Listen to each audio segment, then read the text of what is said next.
Ladies and gentlemen, welcome to another edition of Colts Coffee and Conversation. My name is Carl. And I'm Holly. I'd like to welcome you back to another edition of Colts Coffee and Conversation. Hope you liked the last episode. We went in depth to the Tony and Susan Alamo Foundation. Yes, the Ministry of Evil. Evil. Yes, the Ministry of Evil. But before we get into a second edition of the Ministry of Evil, we hope you enjoy. Like I said, I hope you enjoyed the first episode. Make sure you watch it so you can follow along with us. And if you haven't watched it, don't listen until you listen to the first one. Just makes your life simpler and a lot happier. Alrighty? Okay, before we get into it, we have to let you know how to reach us. First of all, give us 5 stars. If you can leave comments, please do. If you can't, please do us a favor. Go on our Facebook page, Colts Coffee and Conversation. Leave us a note. Let us know what you think. It helps with the algorithm. I don't know what. We're just trying to push this through. We're very happy for the people that do listen to it. We are very grateful and very thankful. We're just trying to spread the word of Colts Coffee and Conversation. But if you want to reach out to us, we do have our Instagram at Colts Coffee Convo. Of course, we have the Twitter machine, at Colts Coffee Con 1. That's Colts Coffee Con and the number 1. We do have our Gmail account, our email, coltscoffeeconvo@gmail.com. And of course, we do have the recording one as well. Yes, on Anchor. If you listen to us on Anchor, there's a place where you can push a button, record something for us, and we will get the message. Or you can just use your voice recorder on your iPhone or Android and then send that along to our Gmail account at coltscoffeeconvo@gmail.com. That's right. Thank you very much. I appreciate that. Silky smooth sounds. Okay, so we're going to talk about what we're drinking. Holly, what are you drinking this fine day? Well, I'm always talking about my Cordusio. Of course you and I decided I better find out exactly what that is because it is not in season right now. So if I ask for it, I have to know how they have to make it.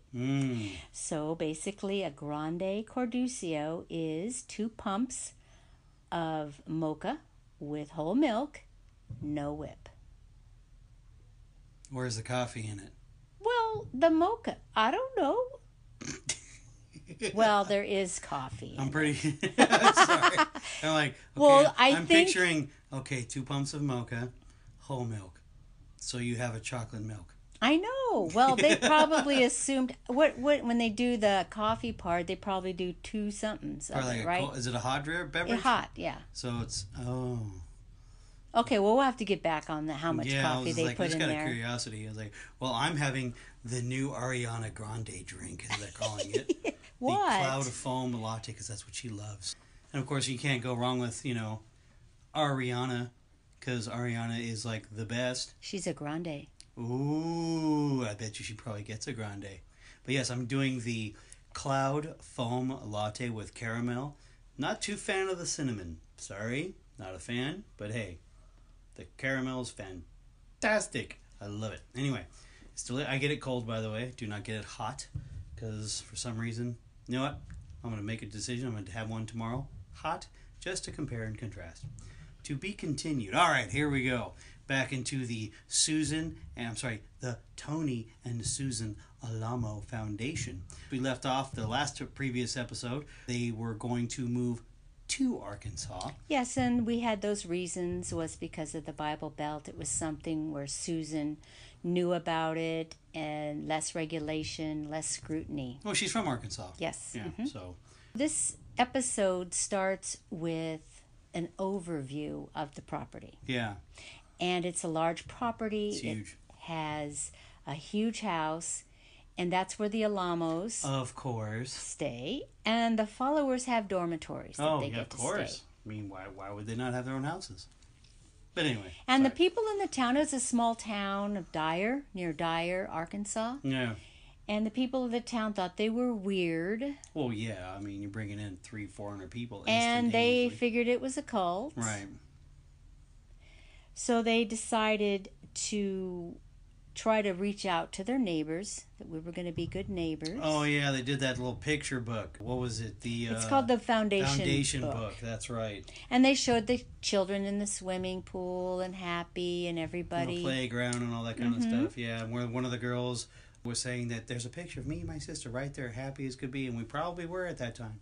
As much as they knew to be happy. Yeah, and of course they had the pig farm where you were sent to get reproached. Well, yeah, the pig farm, obviously they used it for agricultural.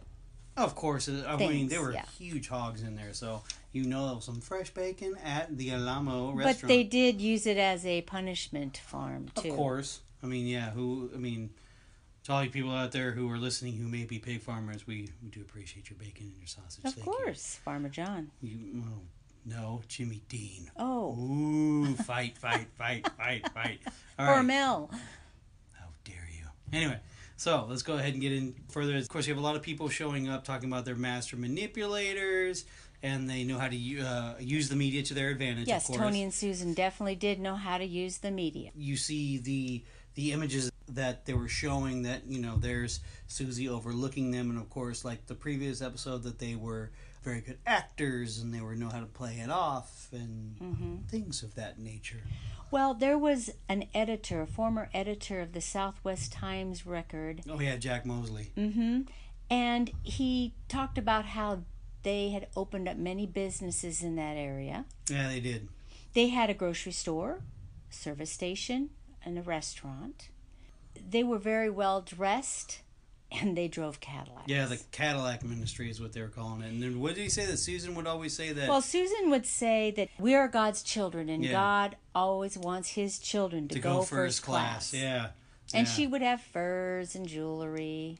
Yeah, but they always called it the Cadillac Ministry. Now, why did they call it the Cadillac Ministry? Because they believed that it was like working hard, and if they do, they're all gonna obtain Cadillacs. Now, who are these mansions. other people?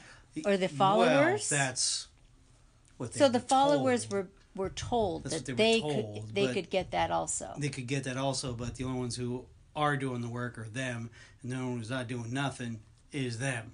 So they're now Carl, Tony and Susan were working very hard in the media.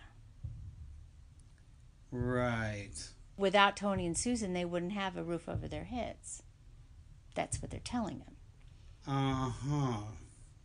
Yeah, I can't see Tony and Susan flipping burgers at the Alamo restaurant. Well, there's different types of work. Uh-huh.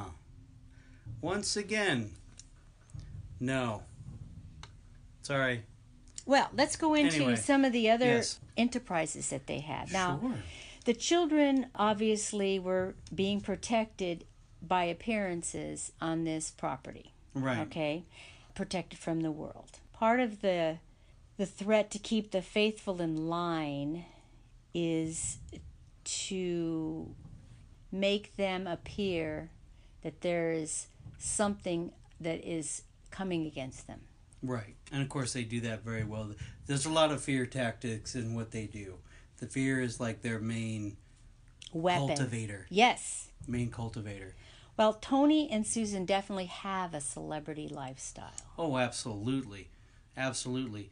And of course they would have the famous, they're talking about how they had those famous country, not country, they did. They were all country western music stars. They had Dolly Parton, Tammy Wynette, Hank Williams Jr., Brenda Lee, Marty Robbins, Roy Orbison, and they would bring them to the restaurant to perform. Yeah, and they said that when Dolly Parton came in, they made like $100,000 in a night.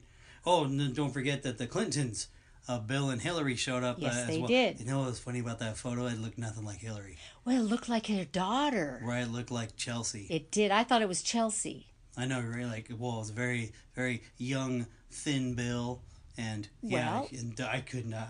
I don't even think he was governor yet. You don't think so? No, maybe? It was in the 70s. Well, maybe he was a mayor then. Maybe. Well, because Susan, it was before Susan, passed away. So it was before 82. Oh, okay, all right. Well, what did Bill say? He's Roy Orbison on speed. Yep.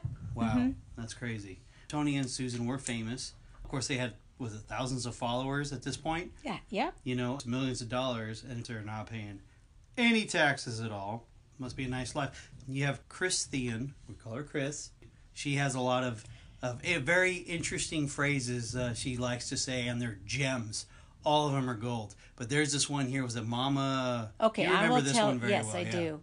Christian now is Susie's daughter. Yeah. Her oldest daughter. Her oldest daughter from the last episode. She says Mama could do anything. Mama could lie. Mama could cheat. Mama could steal. It was okay if Mama did it because the Lord sanctioned it. Yeah. Wow. Yeah. You know what's funny, though? I mean, real quick, I hate to rewind a little bit. When they talk about, there's always the faithful. The faithful. I find that just odd how they just... Now, do they have to say it in that southern way? They have to because, okay, so if any of you guys seen the Judge Dredd movie with Sylvester Stallone, okay, it's a very cheeseball movie, entertaining for guys. Girls would probably hate it, but it's a total guy movie. They basically like leave the city, go into prison or something like that. No, that's what they're doing. Not something like that's what they're doing. And there's these wasteland pirates is what they're called. So they use a rocket to shoot the thing down, right? But of course, he has a southern accent. They shoot this thing down, and of course they're rummaging through and all that, and they find Sylvester Stallone, and then they find, I forgot the actor's name, it's going to come to me in a second, but they find him here, and he's always talking about, oh, the Lord deliver us a bounty of, like he talks like that, like a southern preacher.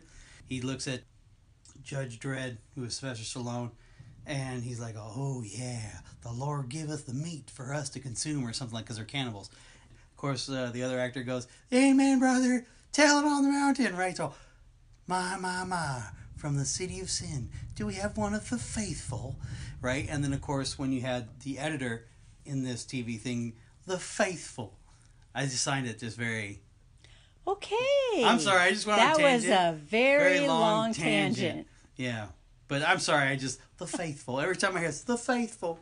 Anyway, go ahead. I'm sorry. Well, no, they had their TV show. Yeah, they had a second TV show in 1981 where Yes. they had some children on. And one of the children recollected, she's obviously an adult now. Yeah, Rebecca Gay. Mm-hmm. And she said when she was 4 years old, she went on the show with her parents. She was threatened by her mother that Grandma Susie was going to be there, so she better be good and not misbehave. Right. All the children had an automatic fear of Tony and Susan anyway. They were terrified. Mm-hmm. Oh, no, she was saying something to the effect of, there wasn't a moment where they... Oh, no, there was never remember they weren't terrified. She was so scared, and they showed a clip of her on this, and she was very shy. She's 4 years old, and, she didn't know what to say, and she just kind of barely say anything and kind of giggle. Well, it was one of those things where it's like, are you happy? And she's like, oh, yeah, yes. It's like, wow. And then you see Susan's face. Wow, that's the first time I've ever heard you not say anything. I was like, oh, snap. Uh-oh. Well, she said it in a little way that was sort of cute. But since we know what goes on behind the scenes, you're like, uh-oh. That's but anyway, true. And of course, Tony was a sadistic human being as well. They had the thing called the paddles at the Board of Education. Mm-hmm. They were explaining it to where it's like 2-inch circles in each one. It was basically, to me, it looks like, then they show the depiction of it. It's like a cricket bat. And with just 2-inch holes around it. And of course, they actually swung that thing like a baseball bat. Yes, for Tony it was entertainment, but for the children it was terror. Pure terror, yeah. Was it Benji, the adopted son? He comes up to it and he mentioned something that people were recruited. They invested everything in Tony and Susan. So it was a small price to pay for their kids to be beaten instead of going to hell, because hell was forever. It was an easy exchange in their mind. Yes. That's insane. But was it Chris comes back up, Chris Thean. She also mentioned another one of her gems that she said about her mom. That yes. What was it again? If I'm wrong, everything is fine. But if I'm right, you're going to go to hell. That's what Susie said. And then she also would say, the Word of God says, I love them who fear me. Right. But she's talking about herself, you think, versus God in general? No. Because they did say that she was the priest, the prophetess. Yes, but I know that she was quoting the Bible, so Susan would be quoting the Bible. Right. The word of the Lord says, I love them who fear me. Of course, Christian was saying that there were total charlatans. They had these people truly believe that this was, their word was everything. But then she also mentioned that, she started the cult, and she was the brains behind it. People followed her because there was that reporter guy who they were sitting like right in front of it, and he was talking to Susan about saying yes, and he said, are you training anyone to replace you? And Susie said, every one of them. Yeah. Every one of them. Chris, continued saying about, they were telling all these outlandish lies, and that, remember, she kept Let's talk about this cancer. Okay, yeah, let's talk about the cancer. Yeah, we'll just talk about that. Because she was faking it for... How many years, Carl? 6+ years. Oh, she faked it, and what ended up happening? She ended up getting cancer. She ended up getting it really bad, like real bad. Okay. So whereas that they... what was his name? Carrie was saying how ironic.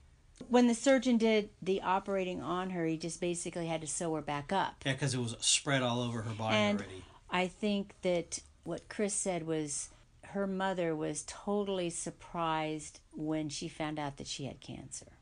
Yes. Now, when that happened, Christian said Tony freaked out because he thought nobody would follow him. Yeah.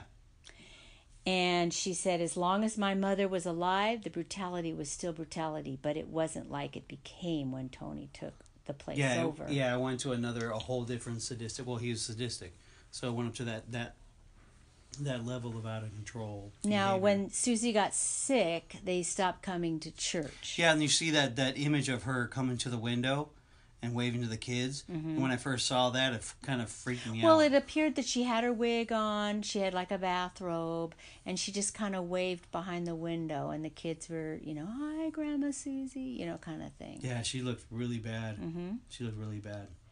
And the kids were wondering, are they coming to church? Are they coming to church? And now the congregation was praying for her. Yeah, this was the beginning of I think, Tony's beginning of his manipulation to keep the people in line. Okay. Because he would make them pray, was it 24 hours a day, 2-hour shifts? No, that was before that. We're jumping ahead on that. We are jumping ahead. I'm sorry. They were praying for her, though. Yes. And one of the women said that she got the message, pray for Susie. She tried to stay up, but she fell asleep at 3 a.m. And then she was woken up by someone that said that Susie had passed away. Yeah. And, of course, she felt guilty. She said, I let Susie down the most when she needed me. Right. So, in April 8th of 82, she passes away at 56 years old. Now, of course, Christian mentions that she didn't know that her mother was dying. No, because she had left before 1975. Yeah, so it's been, 7 years? Yeah, at least. At least 7. Because we lived at, 75? This is 82. Yes. So, 7 years. That she'd be by her side. And then, of course, Tony was heartbroken and scared because he thought he was going to lose it all. And I guess that's when Tony started talking about... yeah, let's see. What did Tony say? It was raise the dead. He was reading the Bible, and he was drowning in sorrow. Mm-hmm. And he reached to the Bible to give him some comfort, and all he could see was raise the dead, raise the dead, raise the dead. When he said it, he was actually looking into a camera, and it was kind of creepy with those rose-colored glasses. So because of that, he decided not to bury her, and they made a prayer chapel in their home. Yeah, that's weird. Where they started praying 24/7. Yes, and the 2-hour shifts. The 2-hour shifts, yeah. And then there's that story. One of the girls thought that she was still breathing. Yeah, that was, and of course, then that gave everyone hope, but it didn't really pan out, obviously. Tony said she was going to raise from the dead.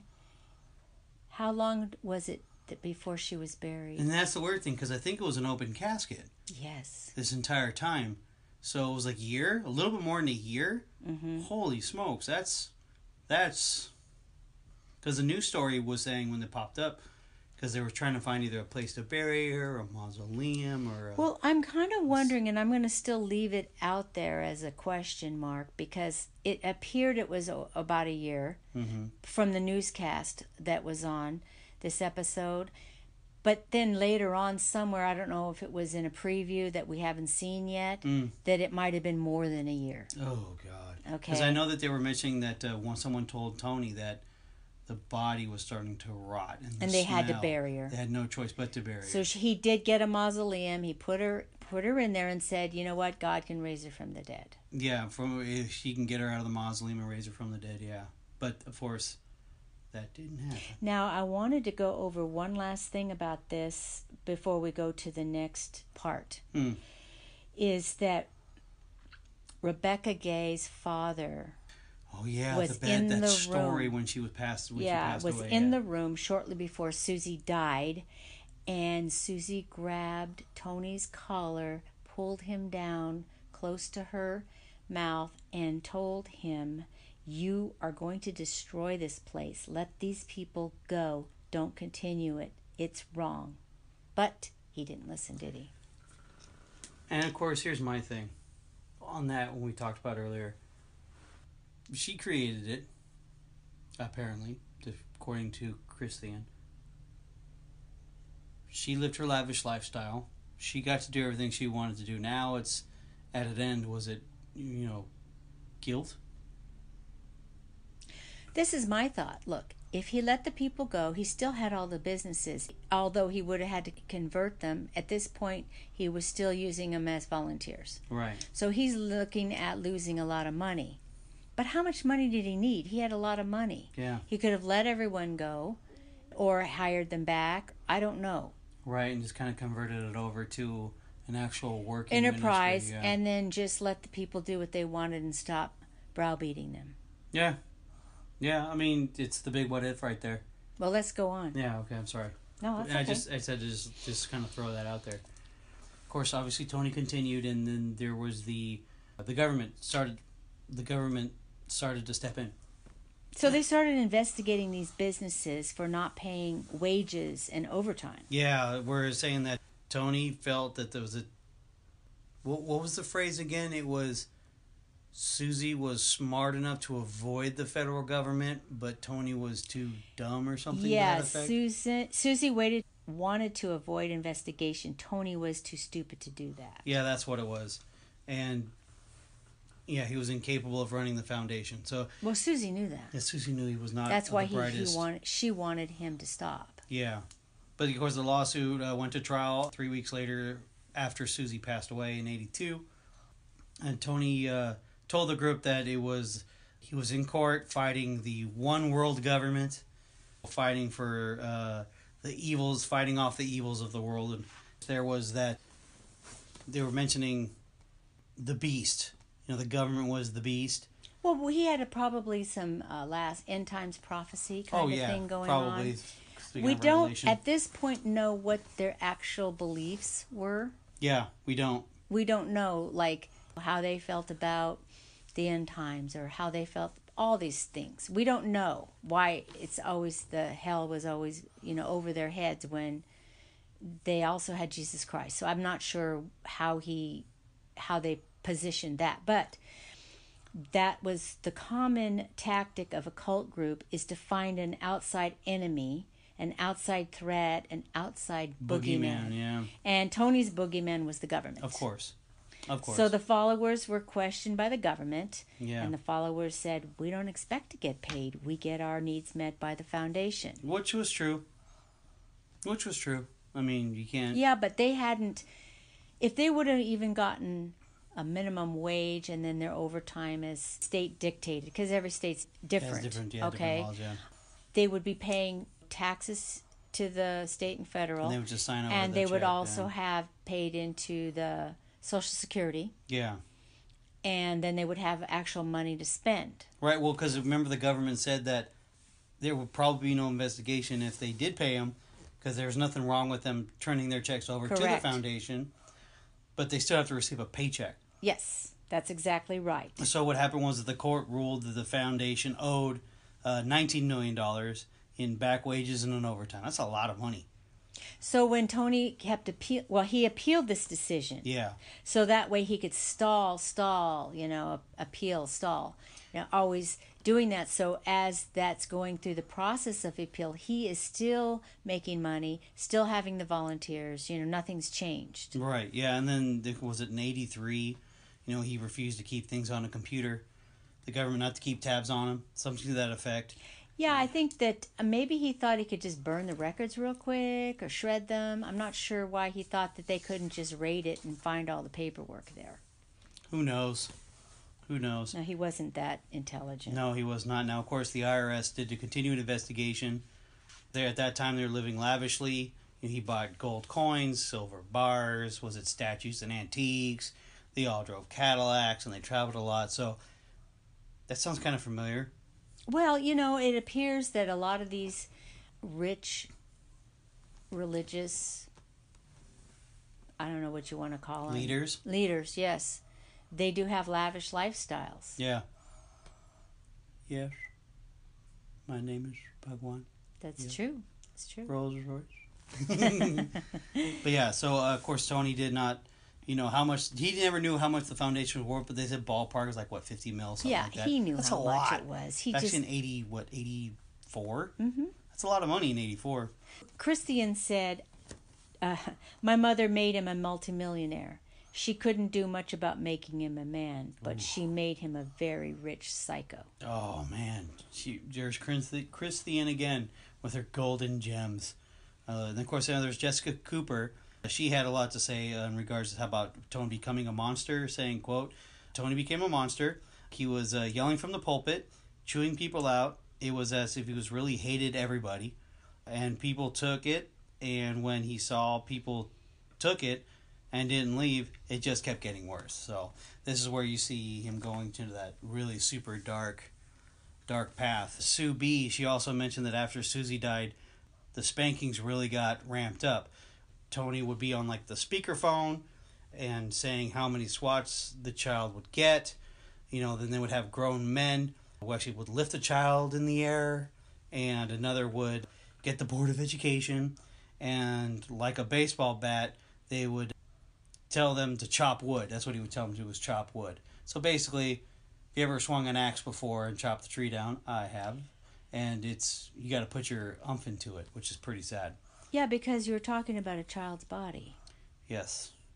It says that if you don't spank him, the person who's doing the spanking didn't do hard enough, he'd be spanked as well. You're talking about grown men doing this. So it's getting to that point of, really, really, really just, this was a very gross episode. Very gross episode. I don't know if it's going to get any better. I don't think it's going to get any better either. So Susie was the originator of the beatings. Yeah. But no one ever thought of reporting them for fear of going to hell once again. And also they believed that they deserved the beatings. Yeah, that's... especially the kids. Yeah, that's true. And it was God that was telling them to do it. Yeah. Yeah, it's gross. So 1984, Tony starts preaching for the very first time. I keep thinking, okay, so how did this all run? The prophets were obviously, when they were traveling and when they were away, doing whatever they were doing with their different enterprises, they weren't always in the church. Now, maybe Susie was, but I don't know if they must have had some under-shepherds or under-pastors that would do the teaching on a regular basis. It's possible. Like some assistants. Maybe. It wouldn't somebody that would take the day-to-day care of the people. Because obviously they were kind of separated and apart. Maybe. Or, another way of looking at it, Tony's in the court all the time. Mm-hmm. So he's away. Everybody's working, so maybe they just put a pause on it too. I think they did at least the Sunday services. They talked about them, and then remember, they were always supposed to either have Bible studies or they were always paired up. You're probably right. They have probably like a worship service and some Bible or something like that. Okay, makes sense. Okay. Well, anyway, he told them that God is telling him to leave the people. Yeah. And of course they were like, oh no, please don't leave. Well, because they thought he was their prophet. Yeah, I know. And it was sad because the gal that was talking about that, in her mind now, is saying, that's crazy that I thought that way. Well, he was away in he was away in Los Angeles. Yeah, with that fashion designer He was lady. dating a fashion designer. Yeah, was it Brigida Gillianhammer, I think her name was? It's Birgitta Gillenhammer. Yeah, I didn't butcher that. Now, she's Swedish. Yes. And she comes on the show, and she looks like, she has a heavy accent. She looks like she might have some physical disabilities at this point. Yeah. To me. Well, because she's older. Yeah, but... It looks like she may have had a stroke. Or something of that nature. Something to that effect, yeah. But anyway, she's talking about how, he spent money in her store, and then... she had a lot of attractive young girls working in there, but he wanted to talk to her instead, so of course he was flattered. Invited me to dinner, showed me his diamonds, and of course, she said he was not like the regular guys that she's met before because they didn't kiss until they got married. And so they did get married in Las Vegas. Oh, they did get married in Las Vegas. Mm-hmm. Okay. And then they moved to Arkansas. She was touched. It looked like she was touched that she was the only relationship he was in after Susie died. So now let's talk about what did Birgitta look like? Like Susan. Mm-hmm. A lot like Susan. She was in her early 40s at the time, blonde, very... She's beautiful. Mm-hmm. So the people said, well, Tony's a prophet. The Lord gave him a new wife. Yeah. Somebody on the outside felt, looking back, that he was probably going to try to introduce Birgitta as a resurrected Susan Alamo. Doesn't shock me if he did try to do it. Mm-hmm. But as was mentioned, Susie was their pastor and they worshipped her. Birgitta was no pastor. And probably not a Christian. No. So that was kind of a failure on Tony's part. Yes, it was. It was. And I don't know if he even had that idea in there. How would you pull it off? You know, I mean, what part of... Well, Birgitta never wanted to be fake in that respect because she said... No, kudos to her. Kudos to her, yeah. She said he wanted her to go to church and be baptized, and she didn't believe. It didn't work for her. Yeah. So she was not a phony. Yeah, and then that's where it comes out to saying that the only reason why they were married in the first place is because of the sexual relations that they would be having on a continual basis. So she would mention, the only way to keep him from beating her was to have sex with her 3 times a day. Yes. Yeah, and if it was 2 times, he would go... What she said, he would leave, talk to God, come back and beat her. Yep. So it had to be 3 times a day. But she stuck around with him because the reason is... Yeah, because Tony paid all the bills and, it's very expensive to be in fashion. Oh, her bills. Her bills for the fashion. Because he had more money than he could spend and da-da-da-da. So, there's the trade-off, I guess, if you want to call it that. But so then, of course, the jackets. Yeah, let's talk about the jackets. I'm interested very in 80s. Those. Extremely 80s. I like them, though. Of course you like. I kind of want to look on eBay to see if there's any on there. There probably at least one for like $50,000. Who knows? Well, I don't know who'd pay for that. I don't know, Mom. You could probably at least get one. Well, let's talk about the jackets. Okay, let's talk about the jackets. So they were blue jean jackets, airbrushed and bedazzled. Ooh. And Tony's ego and bank account were fed off of these. And they show pictures of them, and they're great. They're all custom. Oh, yeah. Well, for the stars, yeah, they were. Mm-hmm. Birgitta had all of the networking in New York City. Mm-hmm. So the jackets were really taking off. Was it like the first week they made like $1 million? Yeah, they made $1 million. So they had the children work on the jackets because those little rhinestones, they had little hands. They could put the rhinestones in the little metal brackets, and then they had an assembly line, and they would make these jackets all night. And no one ever got paid, and no one ever even got a jacket. They sold in mainstream stores, and they were personally made for the stars. Now, some of the stars that they showed were like Sonny of Sonny and Cher, Brooke Shields, Dolly Parton, Mr. T. So the Labor Department heard about this child labor, but they didn't have any evidence of it. Yeah. So the followers were conditioned to lie. It's okay to lie to the devil, which would be the government. Right. And the followers thought nothing of the kids working. It was all for the Lord. Right.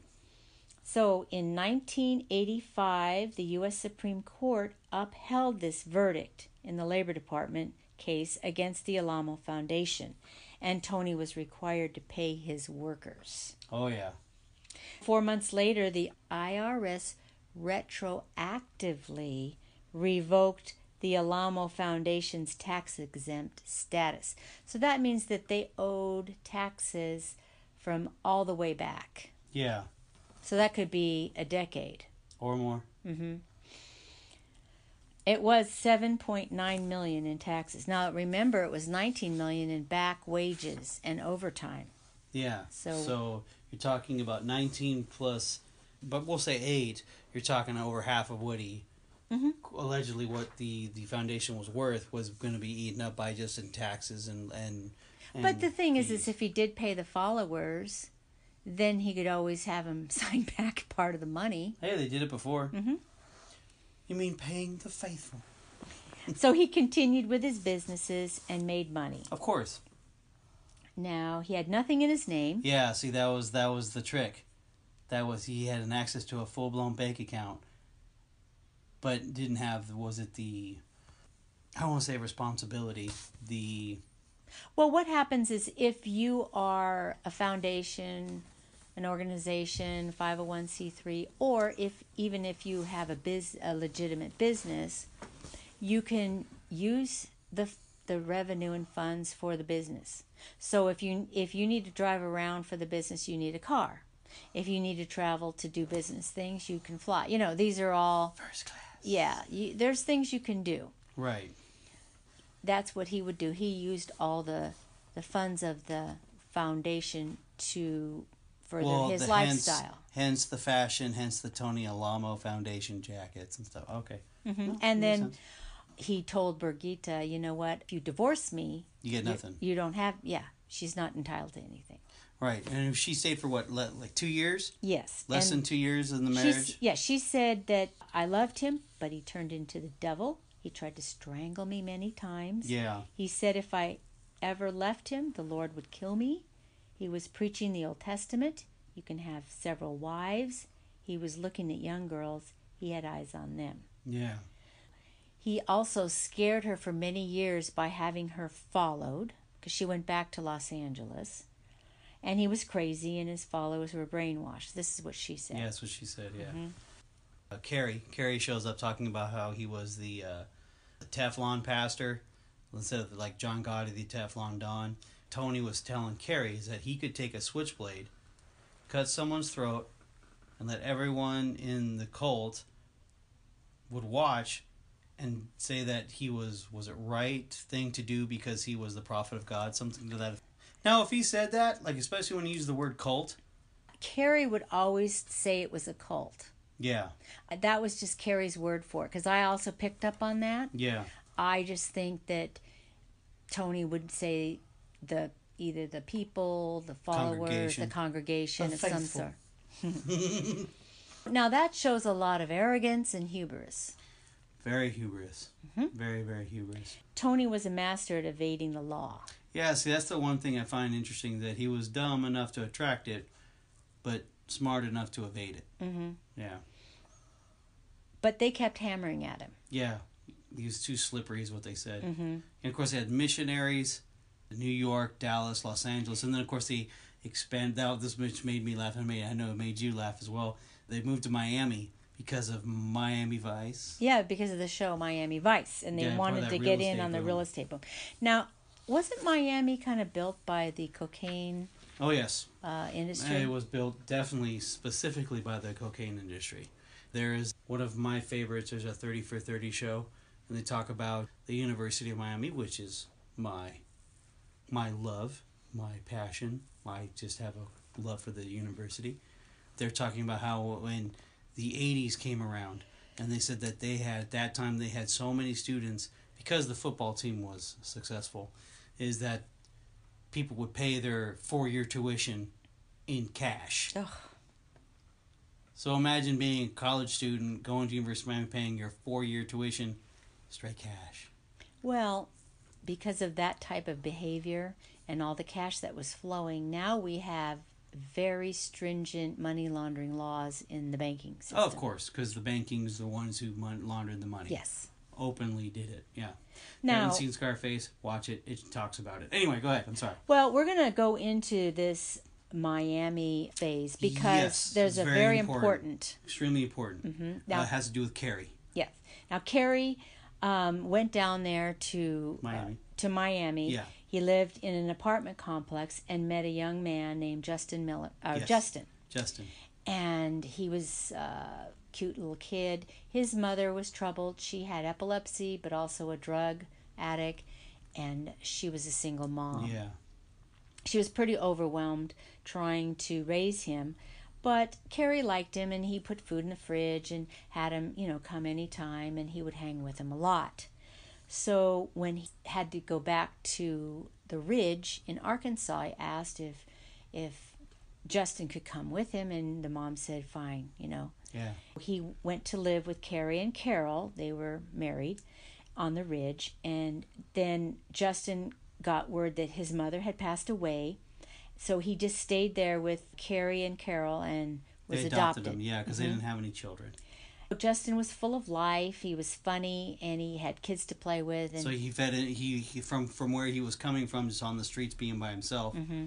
He had a family and a safe, in his mind at that time, a safe environment. Yeah. Yes. So in 1987, Carrie and his brother Bob started a trucking company. Oh yeah. And they made Alamo money. Trucking. Yeah. Hand over fist. Yeah. And they gave Tony the money, and Tony was, he was just so in love with the money. Yeah, he started counting it and just gagaing over it, yeah. Yep. And Carrie was on the road a lot, and Justin was living with Carol, at the Ridge. And Carrie didn't know anything about child beatings because he didn't have any kids. Yeah, they didn't have any children, so they didn't And know, obviously Carrie was always off doing different jobs around the country. He was their gopher kind of guy. Mm-hmm. So he wasn't paying attention to what was going on with the kids. But now he has Justin. He finds out about the beating of the children, and he told his wife, we have to leave. Yeah, because it was wrong. Yeah. It was wrong. And she just stood there and cried and cried. And Carrie said, they're beating kids bloody. They're stealing money. They're not of God. And all she kept saying was, I don't want to go to hell. I don't want to go to hell. Yeah, because she was brainwashed, yeah. So the brothers could not, either one of them, convince their wives to leave. Yeah. They left through the back door into the woods, and the bodyguard saw them about halfway through the woods, starts chasing them. Yeah, and they started shooting at them. Yeah, now that is the craziest thing. It's like, why don't they just let them leave? Because they were making money. They were probably breadwinners. But if they kill them, they would not be making money. Good point. And if they captured him, what were they going to do with them? Good point. Or did they feel like, well, they know too much, we're going to kill him? Does not sound familiar. Yes. That was the end for them, and they were cut off. But yeah. Just the way Carrie told that story just terrified me. Oh, absolutely. Yeah, because he, the way he was telling it was just like extremely vivid, because he talked about him wanting to go back. Well, the reason why he wanted to go back, because he didn't want to leave Justin behind. They were planning to go to California, but he had to try to get his son out. Good for you, Carrie. One of the things that was mentioned by one of the experts is cults control people by making them understand if they leave the group, whoever is left behind will be punished. Yeah, and that was... Yeah, if you displease Tony, your loved ones left behind will suffer. Who did we cover that did that? I'm trying to remember now. Someone did that. Wasn't that... Maybe we're getting it mixed up. I think so. Maybe because I'm doing some research on another one. Okay, well, let's go on. I'm sorry. That's okay. So in 1988, Justin's mom, Carol, told him that Carrie, his dad, and his uncle Bob were dead in Christ, possessed by the devil, and they weren't part of the group anymore. Yeah. Now, the brothers were going back to California, but as I said, he couldn't leave Justin behind. Yeah. He went back in the middle of the night. Yeah, he snuck through. Yeah, he crawled into the window, yeah. Went into the bedroom where Carol was. Well, because Justin was sleeping with the mom, they knew. They must have had a hunch that he was going to try to back and get them. So if Justin was in his own room, they could have just taken him. Out, yeah. But instead, he said, Carol, it's me. And she started screaming, guards, guards. Yeah, that's insane. Oh, they were right there. Yeah. They might have even been in the living room waiting. Probably waiting for him, yeah. So he had to leave. He ran through the woods for his life. Yeah. Okay? And Justin was only 10 years old, and they moved Justin and Carol to Saugus, back to Saugus in California. And then in California, people were starting to say, oh, Justin, you still love Carrie. You miss him. Well, he probably did. Well, he probably never got a beating either. to probably be his first. They said that Justin had the devil in him. Yeah, because you gotta understand, he wasn't like, he got him when he was a youngster, like so 7 You're or 8 or 9. You're right. He was probably 8, 9. 8 or 9 years old. So obviously he's gonna act correctly. Wasn't gonna cop no attitude. Plus, Carrie was always making the money. That's what I'm saying. And I'm not really jumping ahead. Okay. It's one of those things where, okay, every kid in the group has probably had at least one. Not as vicious, though. Yeah, this one was... Go ahead. This one was pretty bad, yeah. So I'm hoping that some of them just got spanked by their parents in a reasonable sense. But I don't know, because they did have that little room in Saugus where they would beat the kids. Yeah, but they did... Did they have the Board of Education then? Wasn't mentioned, but I'm not sure. Wasn't mentioned, yeah. Okay. Yeah. So they decided they needed to beat the devil out of Justin. Yeah. And he felt like he was a lamb being led to the slaughter. Yeah. Every time Tony issued a beating to someone, their life was going to change forever. Yeah. And as kids, they walked into the pit of hell. So Tony ordered Justin beaten via a phone from an adjacent building, and he told them... What a coward. ...that he needed 20 swats. Yeah, 20. Yeah. All of the children were there. Yeah. And they were told if they didn't obey or if they did this... This is what would happen to them. Yeah. These are little kids. And of course, Tony said, the Lord told me to do this to you.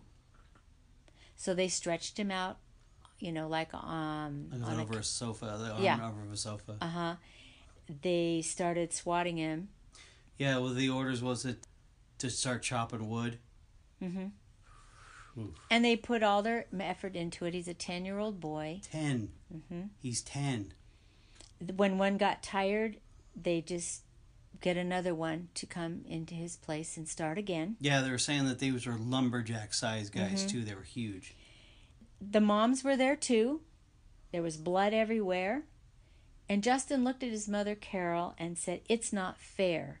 And she said, "Shut up, you deserve it," with coldness in her eyes. Yeah, when he was, There was a lot of blood stuck to his pants. He received 150 swats. Ugh. And the children were in tears. I mean, that just alone is traumatizing. Yeah, well, I mean, because when Justin was talking about what happened, it was... As an adult, right? As an adult, that was like, ooh, like, I get chills. I'm getting goosebumps now, thinking of it. He said what affected him the most was that Carol did not protect him. Yeah. And that's what mothers are for. Yeah. Afterwards, he laid on the floor for days, and then he walked around later with 2 pillows. Yeah, just so he could sit down. Yeah. I mean, obviously, he didn't get any medical attention. Of course not. They were believing they were saving Justin's soul, and then after the beating, he was never the same. No. Now, we don't know what extent that was. We see him as an adult. He's probably, well, let's see, if he was 10... 40s. Oh, he's in his later 40s now. Yeah. Okay? And he didn't look good. No. He looked like he was troubled, like he had a hard time just living life normally. Well, yeah, I mean, your innocence was literally taken away by some coward who's in the building next door, doesn't have the guts to even watch this. And your mother isn't protecting you. Nope. I wouldn't tell them, shut up, you deserve it. Yeah, your whole world is gone. Christian said Tony was an absolute coward. That's why he liked to beat up little girls and little boys. That somehow, in his mind, made him a man. Another child is going to grow up an absolute mess. And they live now, and I guarantee you, I promise you, no matter how they sound, they are just fine. Don't kid yourself. They go home at night, and they beg God to forgive them. Yeah, that's insane, because they're still programmed to this day.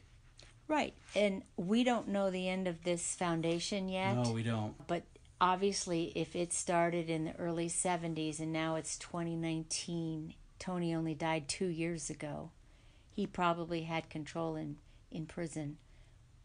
We don't know. How many hundreds of kids you just don't affected. know. Yeah, it's very curious on how this saga ends. Mm-hmm. Well, we obviously know how it started, the downfall, heavily downfalls when they did the raid in the beginning. I think that this story is worth talking about. And man, my heart's out to those guys. Whew, that's a heavy thing. That's a heavy thing, Mr. Miller. I hope you're doing well. Anyway, on a cheery note, let us know how you guys think. Let us know how you feel. We hope that you are on Sundance watching it. Well, if not, I think we're going over the cult well enough. Very well.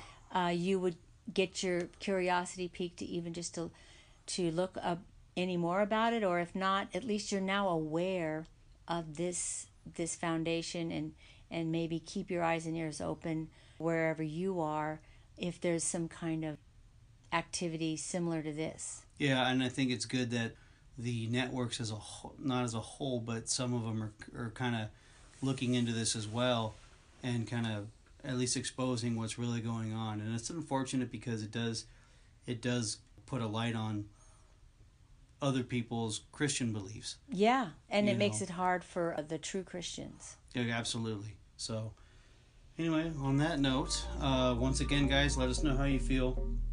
Please give us 5 stars if you can. So it came to my knowledge that the Google Play doesn't allow you to leave either stars or rates, but we do appreciate the listens, guys. We really, really do. We do work really hard to bring you guys the best of what we can bring. And on that note, good night, Holly. Good night, Carl.